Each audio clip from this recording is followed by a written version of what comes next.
Well, I'm joined now from Cairo by Rahma Zein, whose powerful message has gone viral online. Rahma, thank you very much indeed for joining me. We've got a slight delay in the connection between us, so I'm going to ask you questions and give you time to answer them rather than try and talk over you, because that isn't going to work given the delay. So let me just ask you, first of all, you were on CNN. I know Clarissa Ward, the correspondent that you were very passionate towards.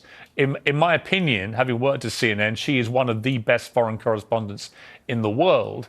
And I felt absolutely has tried to straddle this very tricky line of reporting fairly and accurately on what is a horrendous conflict. When you look back at yourself in that exchange with Clarissa, how do you feel about the way that you addressed her? Do you have any regret? Or do you feel you could have expressed yourself differently? Or do you feel that it accurately represented how you were feeling? I'm not going to waste my time talking about the report with Clarissa because this takes away from the point. You mentioned before there was a deadlock in the debate. There's no deadlock in the debate. There is terror in the debate. You are unable to debate with Israel because what's happened so far is we're witnessing the sick relationship between the United States and Israel, where basically the United States has given a permission for Israel to have genocide on ground. And what's happened is we're seeing no one can say no to Israel. The United Nations isn't able to say no to Israel without repercussions. Media figures aren't able to say no to Israel without repercussions. So what ends up happening is that you're basically raising a spoiled brat you're unable to say no to, that has now grown up to be a sociopath. And let me reiterate that the relationship between the United States and Israel is putting the world in jeopardy. So what we're witnessing now is a serious issue where both parties need to reassess their relationship. I understand that Biden, because he's pitted his own people against each other and wasted billions of dollars giving them to Israel instead of looking at his own homeless, his own medical care issue, his own student loans issue. So a lot of American people are also extremely angry, and they're also looking at unfair coverage. The reason this video has gone so viral, one, it's alarming that it's gone so viral, because what should be going viral is the footage that we are witnessing out of Palestine, out of the occupied territories, of children being massacred. It's not a war. A war assumes that both parties are on equal footing. Okay, I hear you. What I would say in response to that is that on October the 7th, Hamas, who are the ruling authority in Gaza, committed an act of such heinous terrorism, killing 1,500 people, including 260 people at a music festival. In 1948, let me finish, Rahma. Let me finish. What happened let me just then? ask, what about the militia? Rahma, let me just ask you the question. No, you have to let me ask a question. I've been very polite to you and respectful. I've let you have your say. I'm going to say something now to you, and you can respond. Bear in mind there's a delay, so this isn't exactly the easiest debate to have. Well, that's why I said at the start, why don't we let me ask questions, you answer them, and that's the way this can proceed in a respectful manner. I would simply say to you that I've had a number of pro-Palestinian voices on this program in the last 2 weeks, and a number of pro-Israel voices. Many of the pro-Palestinian people I've had on have been very quick to condemn what Hamas did on October the 7th. Some have not. What's your position? Before we get to what you just said to me about what Israel has done and what America's doing and so on, what is your view as someone in Egypt about what happened right on your border there in Gaza by Hamas against Israel? It's a very fair question. But the thing is, maybe I have a privilege being so close to the border, having many Palestinian friends, knowing more history, that I understand that once you oppress a people, and again, I'm not justifying what happened. The killing of civilians on both parts ought to be condemned.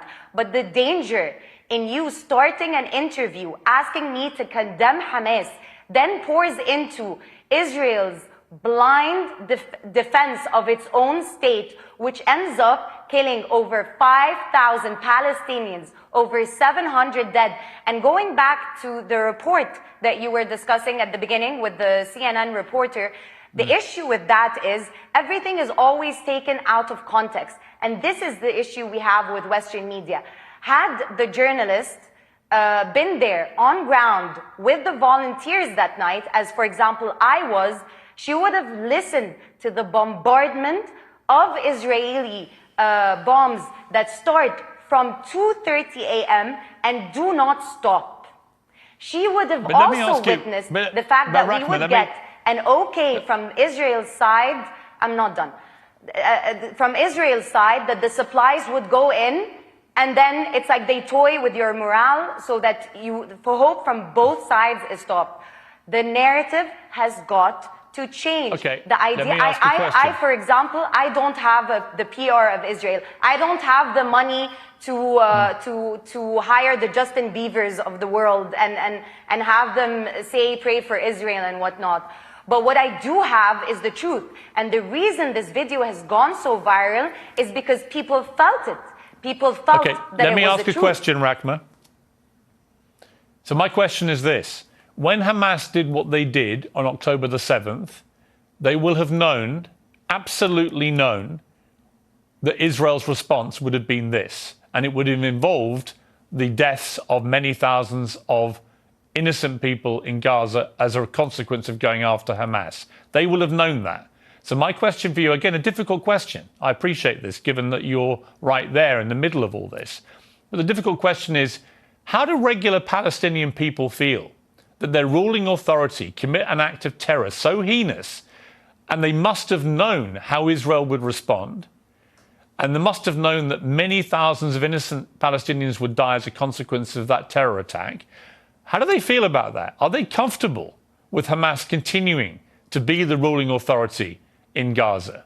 Or is it actually an act of such appalling atrocity that Hamas should no longer be there? And if the answer is the Palestinian people don't want them to be there anymore, then how do you get rid of them? Unfortunately, the Palestinian people don't have the luxury of the time to think of Hamas. The voice notes we're receiving from our Palestinian brothers and sisters from under the rubble, from mothers who've lost their children, from home families that have been eradicated. The sentiment we're getting from the Palestinian people is, do they see us? If the United Nations, that's whole premise was to avoid this kind of genocide, was created to avoid this kind of humanitarian crisis, cannot stand up to one spoiled brat of a fascist organization, then where are we in this world? And what's sad is that it's a top-down movement. You have the United Nations unable to speak to Israel. You also have the people at work who cannot hold the Palestinian flag, who get fired on the spot. I've had people who work in New York text me and tell me that they've been fired on the spot. Rahma, you know what else I've had that unfortunately I cannot show? Screenshots, last thing, screenshots of emails from prominent news channels where anchors, where younger people are emailing producers, begging, are emailing one another, begging, why aren't we showing the other side? Why aren't you showing the other side? Because what's happened is that I have to be able to respond. Israel has given you a brand book where you can, so that you can be prim and proper in front of your own people. I have to be able to respond, They've been very Rahma. clear about their intent. They've been very clear since the Haganah. You have to let me respond now, okay? I'm listening to you respectfully. I am not the media. I've given more of a platform to pro-Palestinian people, including yourself, than any other show in the world. So I resent the suggestion that I'm just like everybody else. Which is in itself a problem. I have deliberately given large chunks of my show each night to voices like yours to tell the side of the Palestinians. But again, I come back to this. You talk about genocide by Israel against Palestinian people. What do you call the Hamas stated intent? They've made no secret of it. It's their stated intent to wipe Israel off the face of the earth, to kill all Jews. And that's exactly what we saw them try to do on October the 7th. What do you call that if it's not genocide? But you've seen that from the other side. You know, it's interesting because this point brings one to be called and dubbed anti-Semitic. You know, I believe that Israel is the most anti-Semitic entity ever. We used to live with our Jewish brothers and sisters here in the Middle East and in Palestine, and the creation of Israel on a racist premise differentiated, because you didn't have Jewish Arabs or whatnot. You just had Arabs. They were Christian. They were the people of Palestine. You're not answering my question, They were Muslim. They were Jewish. I don't need to, because the problem is Actually, you do need to. Why are we having a debate? Is it not to solve, or is this for another sensational interview? Is this a sensational interview, it's or not is about it sensation. To solve? I am You've here accused, to say you've something accused clearly, Israel of that genocide. we need a ceasefire because the world is in danger. I have accused Israel of genocide. I am accusing Israel of genocide. And I'm simply saying to you, this is a genocide. And they I'm have simply said saying it's a genocide. Rahma, I hear you, and you're perfectly entitled to that view, although Israel would contest that characterization of what they have been doing, but many would agree with you. But I simply say, what is Hamas waging against Israel? I would love if they would contest with evidence rather than terror. Yeah, but do you not agree with me that what Hamas is doing is clearly... Do you not agree with me that clearly what Hamas is waging against Israel is also genocide by your criteria? I am, you know what's, again, this is a dangerous debate, because what you're trying to put me in is, once I condemn... Just asking you a question.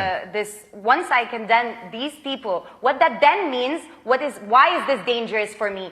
Because what that then means is that you can then answer me and tell me that Israel has the unequivocal right to defend itself, what that means is that they eradicate a people who end up being your Halloween you're costumes. wrong. No. So why not put a stop to this now? Let me clarify. They're not on equal footing. Let me clarify. Israel, like every country in the world, has an absolute right to defend itself.